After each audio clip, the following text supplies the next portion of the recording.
Hi, and welcome to the Divine Insight Show. I'm Travis Taylor, your host. Thank you for joining me today, wherever and whenever you're doing so.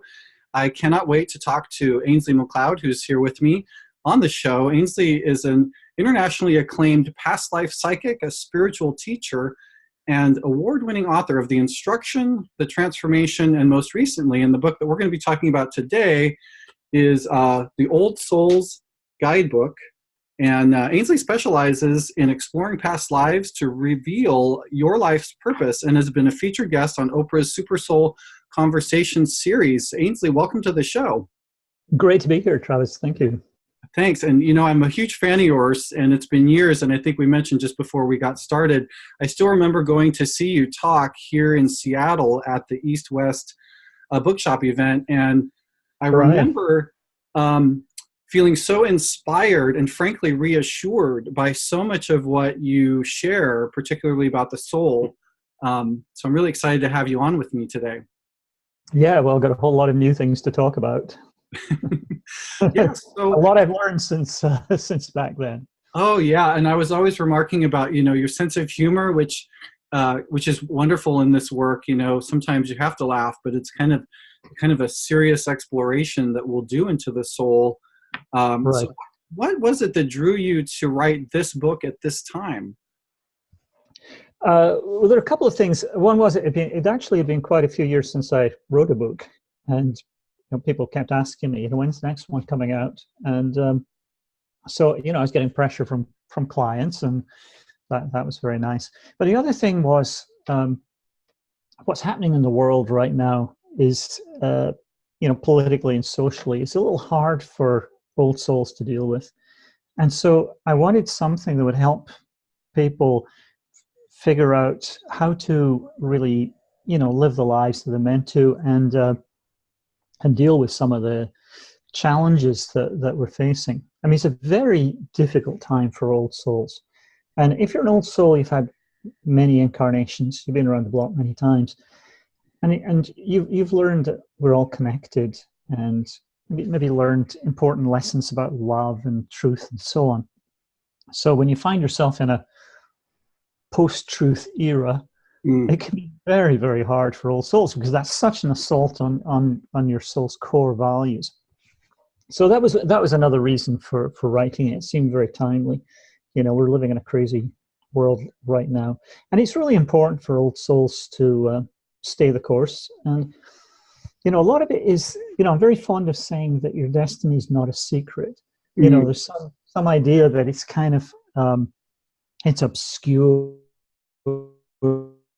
and work to finally figure out, if you're lucky, by the end of your life, who you are and why you're here. And I wanted really to offer something that would answer those questions now. There was something, I work with spirit guides, it was something that they asked years ago, which was, what would it look like if learning to drive took a lifetime? But the point being that you never really be able to use the what you learned. And so they're the ones that talk about, how your life plan, your soul's life plan, or your destiny is really staring you in the face. It's just that most of us don't know what to look for. So that's a big part of what I'm trying to do in this book. Yeah, thank you. And, I'd like to ask you about spirit guides, because some people might be confused about what they are or how to access them. So in your book, you talk about your own experiences, in particular, learning about your spirit guides. And I'm curious if you could just talk a little bit about who spirit guides are and whether everyone has them, and maybe a little bit about how people can learn to work with theirs. Yeah, well, we certainly all have spirit guides. I often hear from clients, I'll be working with somebody and they'll say, I'm not sure if I have spirit guides, or I don't think my spirit guides are paying any attention to me. And I have the spirit guides saying to me, we're yelling, we're trying to get their attention, and they're not listening. Sometimes we really need to give them the best chance to communicate with us. And that's got a lot to do with things like meditation, tranquility, creating a conducive atmosphere for them to work with us. But we all have them, and we can all make a really deep connection. And the ones that I work with, I tell the story. I always talk about this story because it was so fundamental for me. It changed my life. Mm. And it was when I ran into my deceased uncle in a bookstore in Hawaii. Just for a moment, he'd been dead for about 10 years, but he was there. And this is after quite a number of psychics had told me that my uncle was a spirit guide and he wanted to work with me. And I was kind of going, well, you know, I didn't think I was psychic. And it was long before I started doing, or just before I started doing work. I didn't think I was psychic. I certainly didn't think he would be a spirit guide because we'd both been atheists, you know, all our lives. And your uncle, right? You know, yeah, exactly. You know, so, but he appeared and wanted to work with me. And a few days later, I just thought, okay, well, you know, I keep hearing it. I'm going to give it a try. So I was just in a very quiet room and just started talking. And I was really amazed to get information coming back. And it wasn't exactly fluid, you know. It's a learned skill, you know. Right. And initially I was going, well, can't see me making a career of this. You know, it took me like an hour to get one sentence. But you know, after a while, it started to speed up. He actually handed me over to the spirit guides that I work with now pretty quickly, probably after a week or so. And these are the ones that have the big picture. The spirit guides that I work with, and I always say, whether you call them, you know, spirit guides, angels, whatever, you know, these are entities on other planes of existence whose purpose is to help us. It doesn't really matter what you call them. Mine just happened to like to be called spirit guides, and just leave it at that. Yeah, so they have the ability to see where you've been and where you're going. They've got this, you know, broad, big picture of our lives. They know what we're intending to do in this life. This is all part of the life plan that your soul creates before you're born. But they also know your past lives and also the present and past lives of people that you're interacting with, so they can really help you to make appropriate or better choices, knowing, you know, being able to see the big picture like that. And I've really found that when people start to get into a regular habit of communicating, dialoguing with their spirit guides, their lives tend to go with much more flow. I remember. And you probably find that yourself. Yeah, I think one of the things that I remember specifically about the workshop that I was in that you talked about, and I really resonate with your description of not necessarily knowing who they are, because like you, I do see clients and I do energy medicine work. So, but I haven't actually sat down and tried to communicate with any given guide at any given time. But I know that they show up in the right way for the moment that I'm with the clients that I'm with. And one of the things I remember you talking about is the way that people could even just invite a spirit guide to enhance your day as a way to demonstrate in their life that the spirit guide is there for them. Yes. I thought that was really absolutely. Just I learned to do that. This is my insider tip that I give it. It's actually it's a life hack. Absolutely, it's a spirit life hack. It's 5 points. So and I do this every day, and it's with whatever I do. It might be playing music, or it might be painting, or other things that I do. But I'll ask my spirit guides for ability, creativity, clarity, inspiration, and talent. And just those 5 things what I found is that there are lots of things that I've done in my life, particularly, you know, usually I get so lost in what I was doing. I played in bands most of my life, and a gig would just go by like that. And what I found was that by using those five little requests, that suddenly I was much more in the moment. I was able to interact with others better. I was much more a part of what was happening instead of off in my own just strange little world, you know. So, but then I found that when it came to writing, this is actually how it first started. When I was beginning to write my first book, and my spirit guide said, "Okay, every time you sit down, ask for ability, creativity, clarity, inspiration, and talent." And I found that it enhanced my writing ability. But also, if I forgot to ask, Well, the spirit guides have a little bit of a hands-free approach. So if I'm not engaging them, they're just sitting back, okay. And I was struggling. I was going, gosh, the words are just not flowing. And then I'd realize, after half an hour, damn, I forgot to bring the spirit guides in. So I'm a huge believer in using spirit guides and also developing, because it really does strengthen over time, so just every day bringing them in. At this point, I've been working with spirit guides for, I guess, 20 years now. And if a day goes by where I don't bring them in, and I officially bring them in, I sort of, I have a little sort of incantation, and I invite them to join me.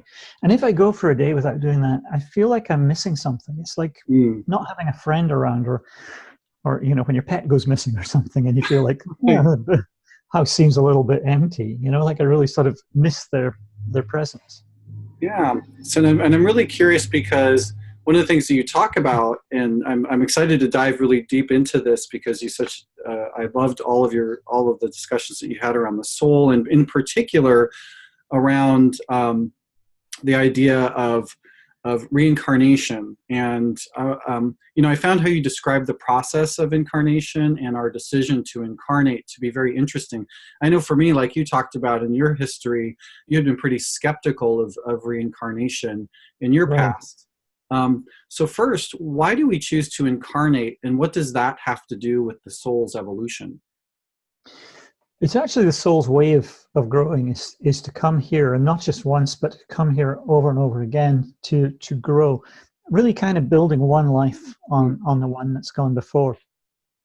The point about incarnation is that the soul could, which is part of a universal consciousness, it could just sit back on the astral plane or somewhere else and just kind of observe what's going on. But there wouldn't be any growth, because it has to actually, to learn what it is to be human and to grow that way, it has to actually be human. And it's like it has to roll up its sleeves and get dirty and really, get involved in human life. So if it came here just once, it would learn nothing. There just wouldn't be, there would be opportunity. I mean, you could come here and die at age 5. What was the point of that? So but coming back, maybe 100 plus times, then your soul has the opportunity to travel all around the world, go from different genders, different skin colors, different cultures, beliefs, and so on. And that way, it's constantly growing. Reincarnation, I think, really explains everything. And I'm very fond of saying that, and I believe this, my belief gets stronger by the day, is that past lives explain everything. Everything about us is past life related. Who we are, why we're here, our beliefs, our perspective on the world, our personalities, everything is related to what we've learned before. I mean, for example, all talents are past life abilities. And even if there's obvious ones, like if you've been a musician in a past life, then you're going to have a facility for playing music in this life. Right. But even things like, if you're a computer programmer now, you'll have learned very important lessons or developed talents in past lives that have allowed you to do that. Talents for logic and so on, which are, can be developed in lots of different ways. So. And you see themes as well. When I'm working with people, I'll see somebody who's a healer now, who's been a healer in multiple lifetimes. Artists who've been artists of different kinds, going back centuries or thousands of years, and so on. So we build on it. We see these videos on YouTube of these prodigies, these 4-year-olds playing piano like Rachmaninoff, and people go, wow, it's a mystery. How does this happen? Well, it's a past life talent. They're just able to tap into what they've done. They didn't learn in 4 years how to become a brilliant pianist. Right. They developed over, hundreds of years. Yeah, I think there's definitely some, a lot of stories out there, particularly in other cultures and other ways of, where other belief systems around reincarnation. I remember reading stories about children in India who might be Yes. born with different birthmarks. And Right. these are what I use the term echo, like past life echo will show up in this life. And it's so interesting to me how we might think, well, why wouldn't I remember that past life if I was supposed to learn from it or grow from it? And I'm interested in that too. Do you know, can you Well, share anything about that? yeah, I'd love to talk about that, because people say we don't remember our past lives, and I argue that we do.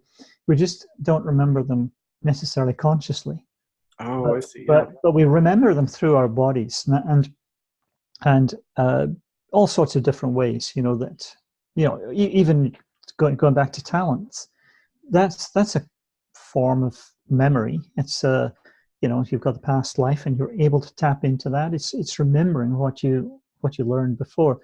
Fears, phobias, limiting beliefs, those sort of things as well, Mm-hmm. Sure. they show up all the time and are deeply related. The the most amazing thing, I think, is that if you find a past life source of, it could be an unexplained ailment or some kind of insecurity or a phobia or something like that.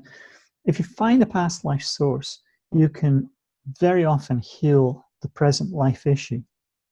And even if it looks like it stems from something in childhood or a trauma earlier in this life, usually how we react to things that happen in this life are dependent on what's in our soul's past. So it's by going back to the source, you're able to clear out that resonance.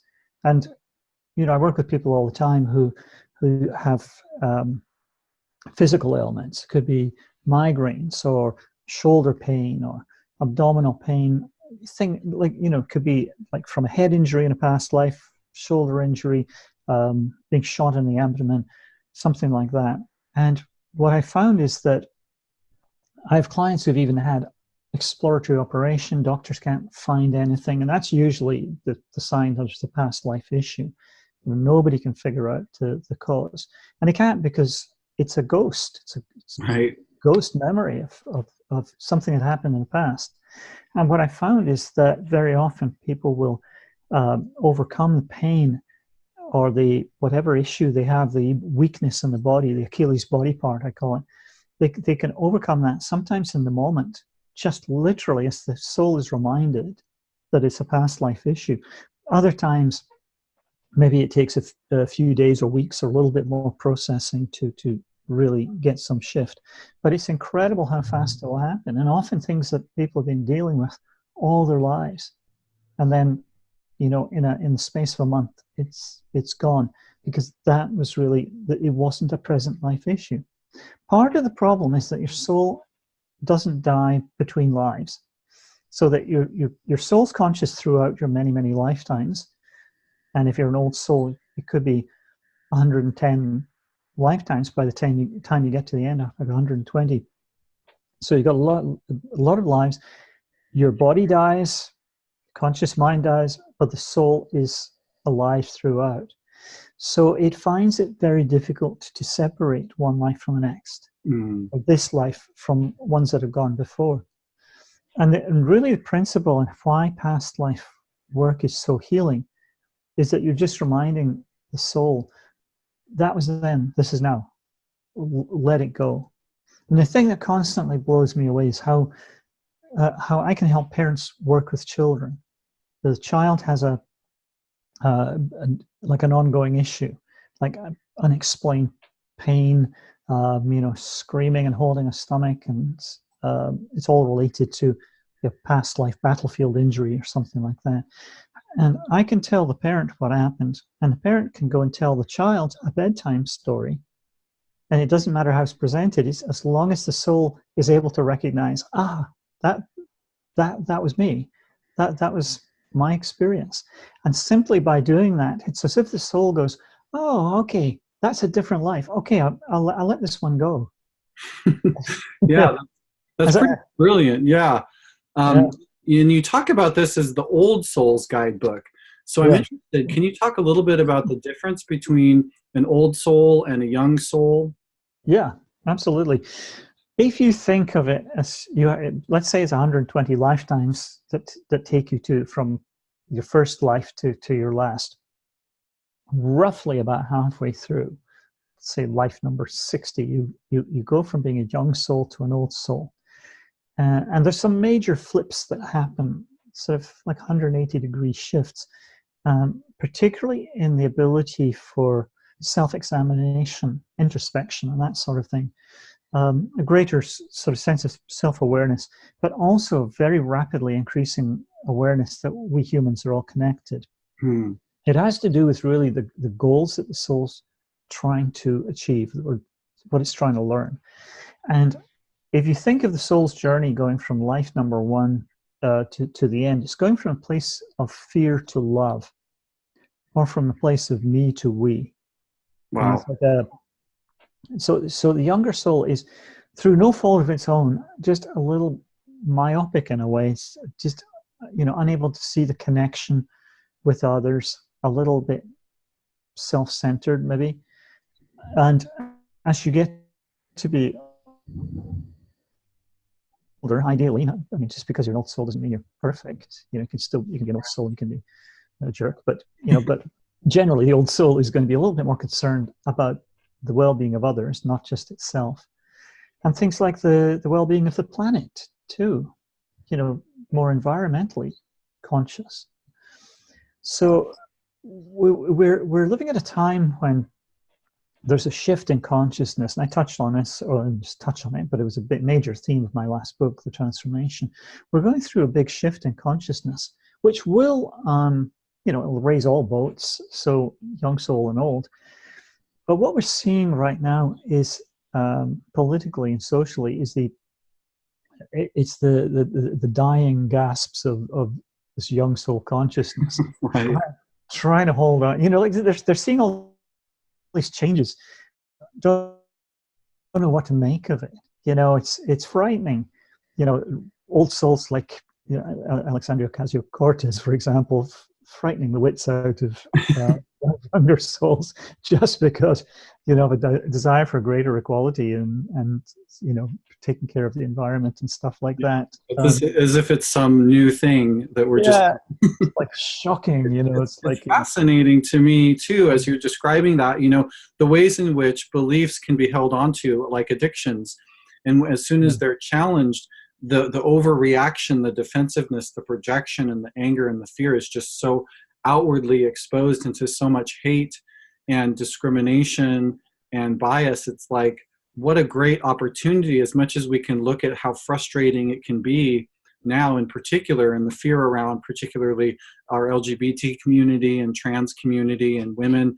It's like the empowerment of people who have been held down for so long can feel like a threat to those who've held that power. Absolutely. And I found that your description of, and I thought it kind of comical too, because you mentioned in your book that the most obvious sign of the difference between an old soul and a young soul is in the political arena. So I don't need to ask a question about maybe the number 45, the president, how many souls he's been in, as I consider that to be a little bit of a spiritual gossip, and I try to avoid that. Sure, absolutely. But one of the things that I do want to be clear about with folks who are tuning in is that, and you emphasize this very strongly, is that, and in my words, it's not hierarchical, but as you describe a person who is an old soul, it's not necessarily that they're better than a new soul or a young soul. Can you share why that is? Yeah, you can still be you can still be an old soul and blocked. There's a disconnect that happens between the conscious mind and the soul very often, and it can be the result of trauma. Sometimes, well, it's very often a past life issue as well, where the soul has learned that to protect the mind, body, spirit bundle, which it sees as one, it will disconnect itself. And it's often in past life, if there's a major emotional trauma, say like rape or sexual abuse, it will do that to protect the other two parts. Unfortunately, in later lives, it can be really hard to keep that connection, because the soul can be on something of a hair trigger, so it can very easily disconnect.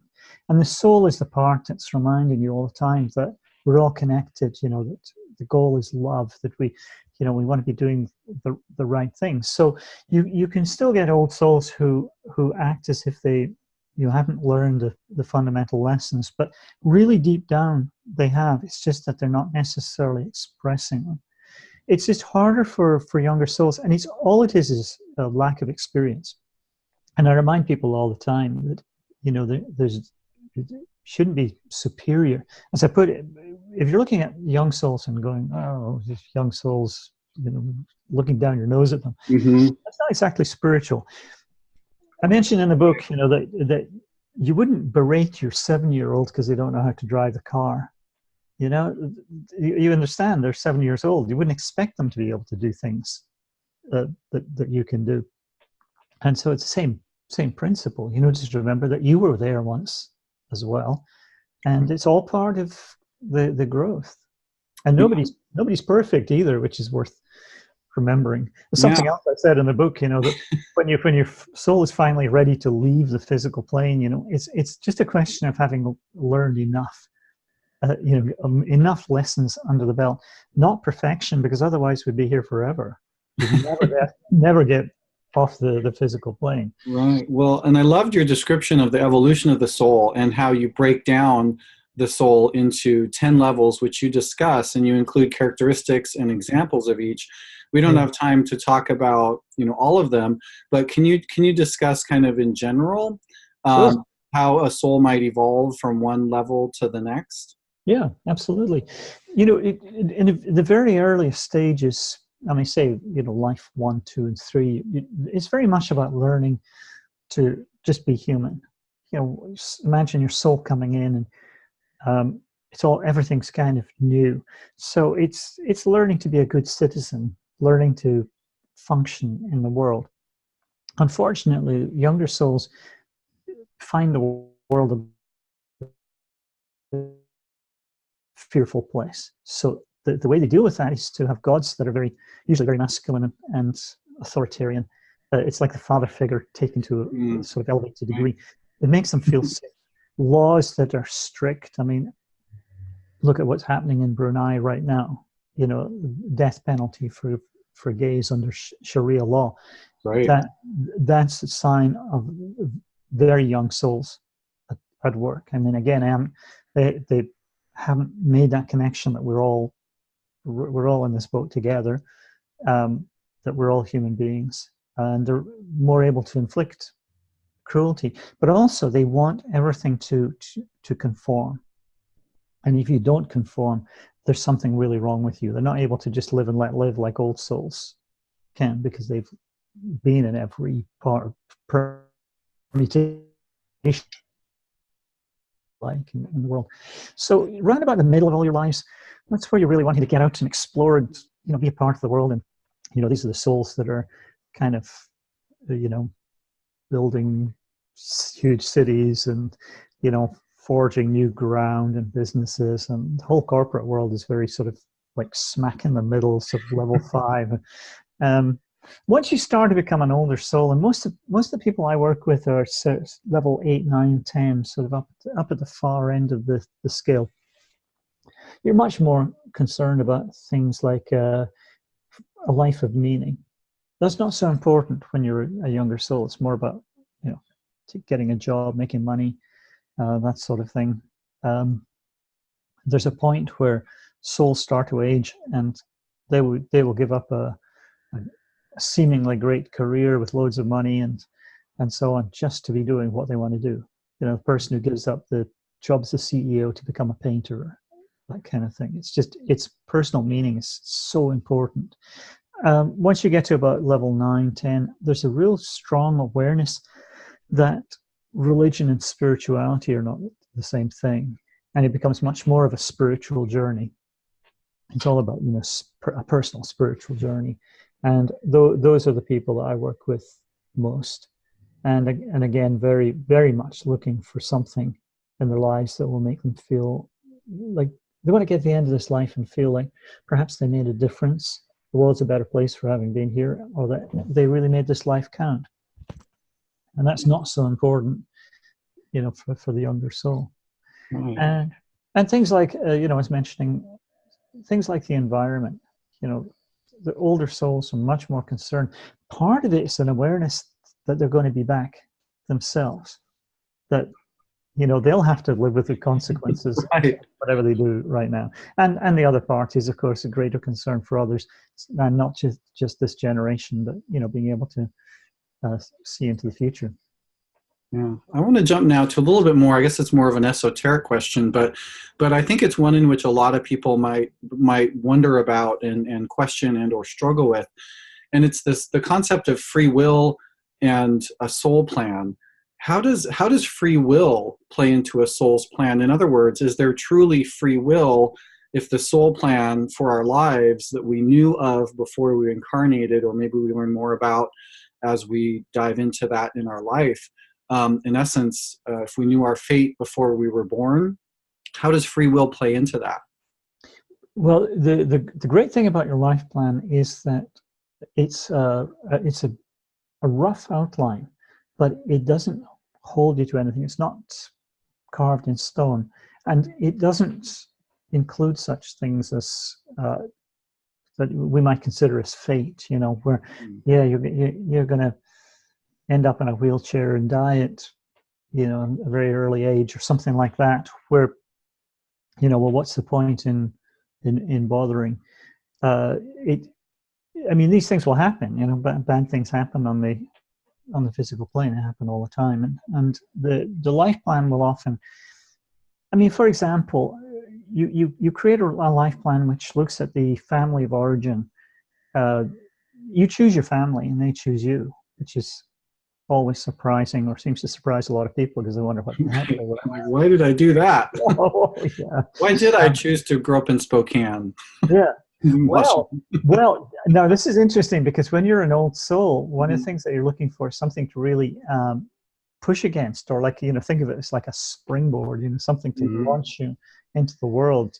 So, and also, if you look at your parents, they tell you an awful lot about what you're here to learn, and that's all in your life plan as well. So I see it an awful lot with very old souls, that they come into a family where there's going to be some kind of rejection going on. Right. But that's part of their life plan. They want to work through that, and to do that, they need to have the fear triggered, so that they can be working on it. And soul's always about overcoming the whatever life throws at you. So you can get a very early start if you've got parents who are triggering that all the time.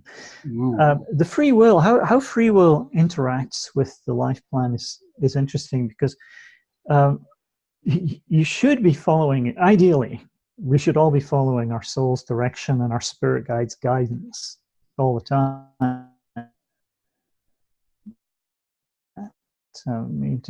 To hear the small, still voice. But you'll still notice that opportunities come along, and the universe or the spirit guides are working all the time to make sure that you get the kind of opportunities that you need. The free will part is recognizing when to take opportunities as they're presented, or when to really get involved. You could wait forever thinking, well, wait until everything's presented, like a banquet in front of me. But sometimes you have to go out and make this happen. Get involved, use your free will, knowing what's right. And one of the important things, I think, always when it comes to deciding is this something that's part of my life plan or not? Really pay attention to your emotions, because the emotions are the voice of the soul. The soul understands your life plan. So, how you feel about something. Let's say you're presented with an opportunity. Let's say somebody comes into your life, you're looking for a soulmate, looking for a relationship, somebody comes in. Pay attention to the emotions, not just the initial twitterpation, but, how do you really feel about that person, and other warning signs as well, and what's going on in your body. Because you can meet somebody and you're not really guided to be with that person, and what you can feel is maybe something in your abdomen, something in your stomach, like it's just something not quite right, or dry mouth, or all sorts of little signs that you can get. Nausea. Yeah, yeah, or things in your throat chakra where communication Right. doesn't flow. Mm-hmm. And these are all signs that you're not exactly what you're doing is not consistent with your life plan. Mm-hmm. So once you learn to really pay attention, there's also a terribly obvious thing. I talk about this in the book, that there's a famous quote from the poet Maya Angelou, who said, "When someone shows you who they are, believe them." And I've seen so many people, when it comes to relationships, where I'll be working with somebody who's going through divorce after 10 years, and I'll say to them, "I bet you saw all the signs, the warning signs in the first couple of months." And people, "Oh, yeah, absolutely." Souls interestingly, are sort of impelled from within to reveal themselves and to show who they are. And so often when you meet somebody, almost always when you meet somebody, they will show themselves. Sometimes it can be a slip up, and they show the negative side, but it can be the really good stuff as well.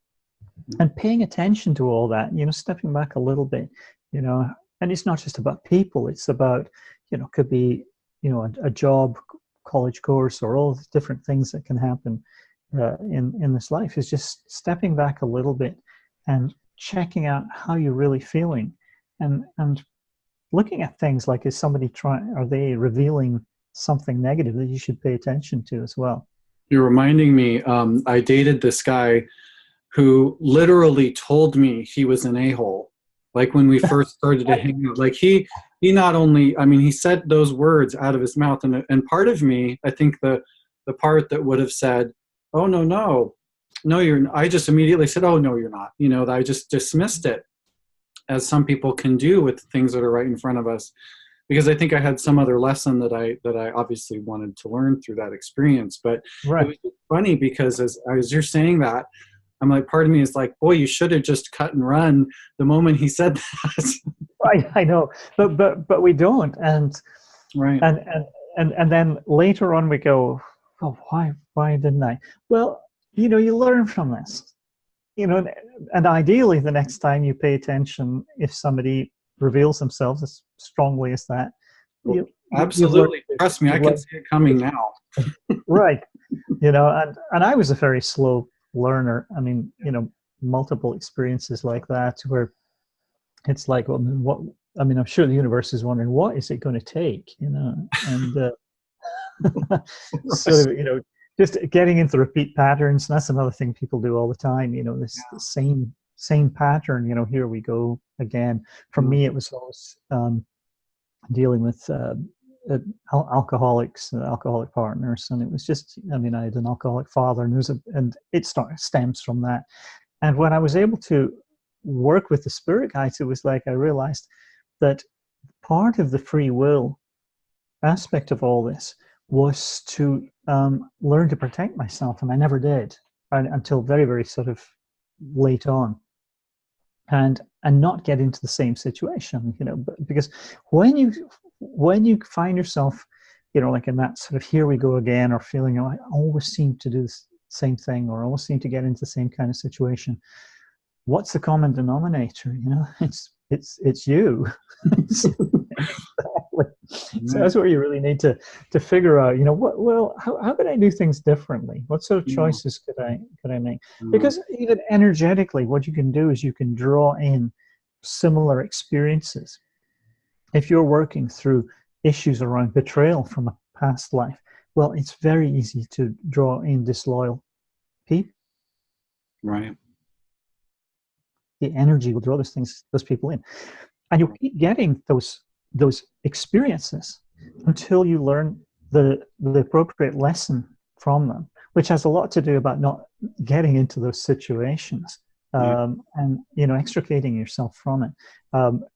What I learned was, from my experience, that everything could have been learned from the experience with my father, but what I ended up doing, which a lot of adult children of alcoholic parents do, you you come from chaos and you don't know the difference. And yeah, there's a bit of a codependent relationship between us.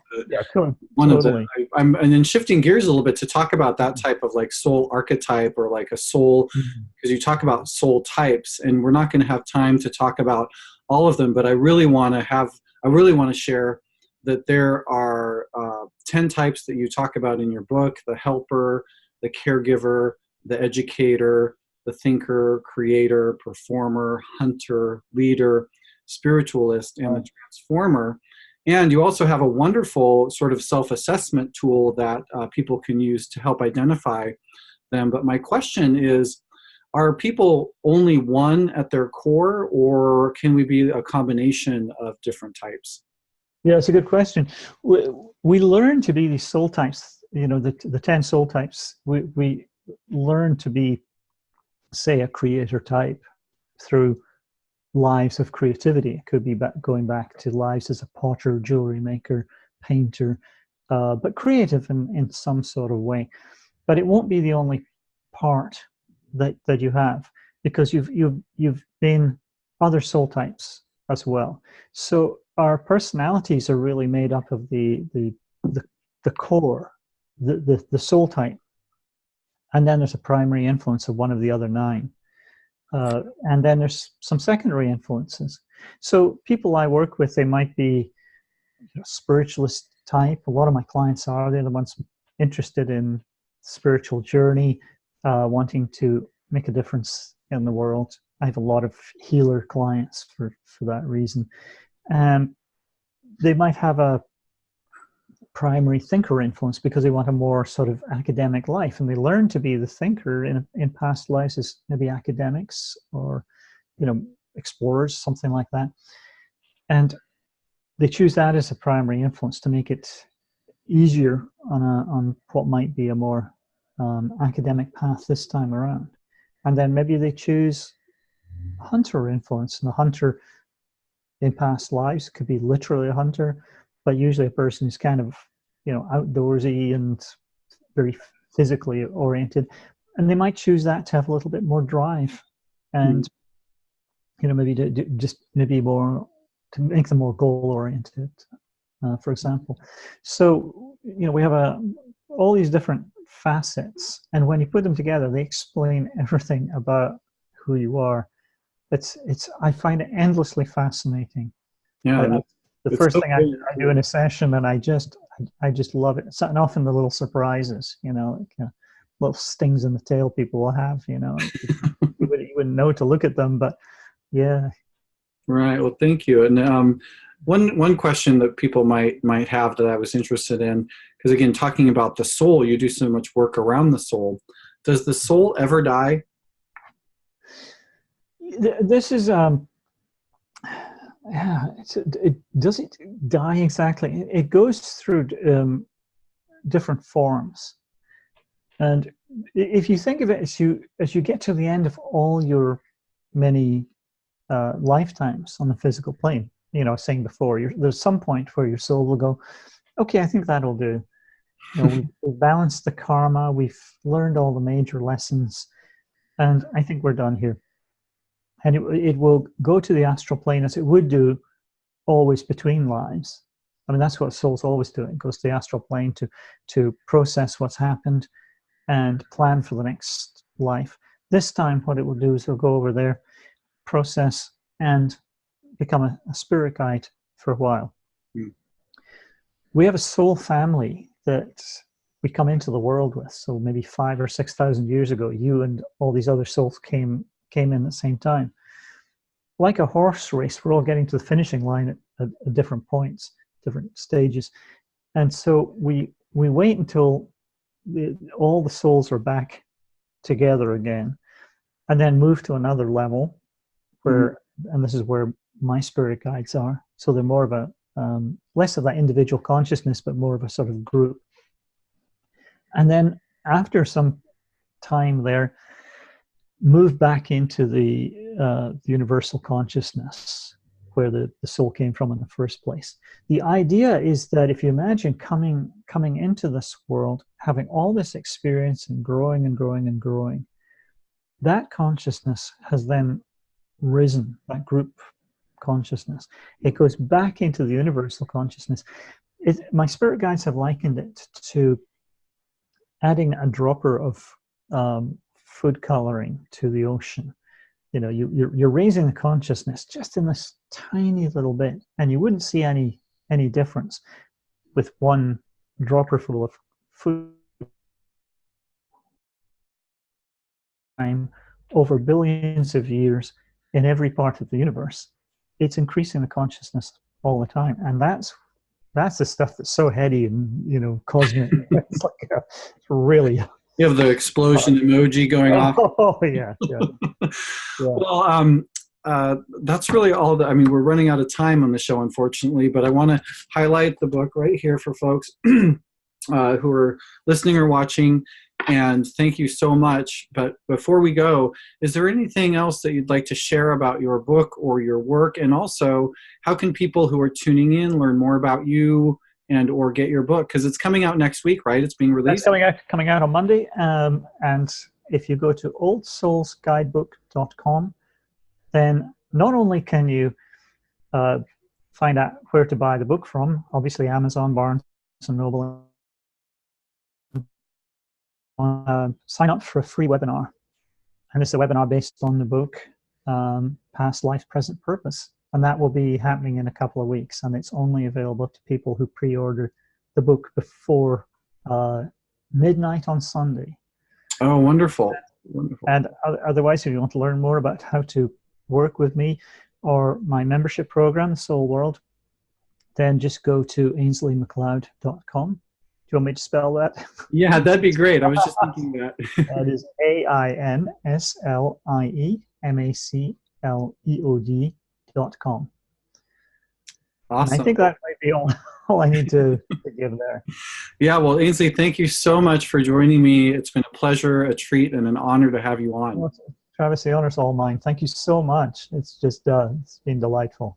Awesome. Thank you. Have a great time. See you later. Okay.